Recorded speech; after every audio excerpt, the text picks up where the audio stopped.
અમદાવાદમાં કોંગ્રેસના ધારાસભ્ય ઇમરાન ખેડાવાલાના ઘરે અસામાજિક તત્વોએ ધમાલ મચાવી હતી। ઇમરાન ખેડાવાલાના ઘરે ઇરફાન નાગોરી નામના શખ્સે મહિલાને અપશબ્દ બોલીને ધમકી આપી હોવાનું સામે આવ્યું છે।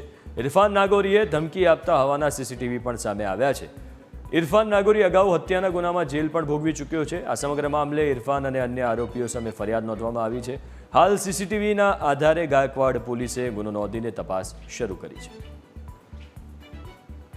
વર્ષોથી મારી ઓફિસ છે, મારા મધર ફાધરના નામની આ પ્રોપર્ટીઝ છે અને કોર્પોરેશને જે નોટિસ આપી છે નિયમ મુજબ ચોક્કસ મેં નોટિસ સ્વીકારી છે અને કોર્પોરેશનના નિયમ મુજબ આ પ્લાન મંજૂર કરાવીને પ્લાન મંજૂર થતાં જ આ મારી ઓફિસ અને મારા જે મકાનનું છે હું નવી સત્યનું બાંધકામ કરાવીશ અને લોકોને પણ મારી એ જ અપીલ છે કે જે ભયજનક મકાનો છે તેના ઉપર કોઈને ચડવા ના દો અને રથયાત્રા રૂટ છે ખાસ કરીને સેફ જે છે એ મકાનના ઉપર જ લોકો ચડે અને જે આવા ભયજનક નોટિસ આપેલા મકાનોના અંદર લોકોએ ના ચડવું જોઈએ એવી મારી લોકોને ખાસ નમ્ર અપીલ અને વિનંતી છે।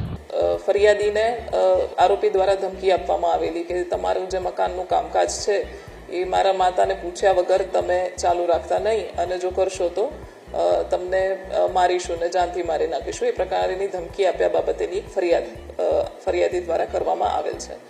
અને આમાં આરોપી દ્વારા ફરિયાદી શ્રી છે જેમના કાકા હાલ એમએલએ શ્રી ઇમરાનભાઈ ખેડાવાલા હાલ ધારાસભ્ય છે તેમના વિશે પણ ધમકી આપવામાં આવી હતી કે એમને પણ જાનથી મારી નાખીશું, એટલે આ બાબતેની ફરિયાદ દાખલ કરવામાં આવી છે।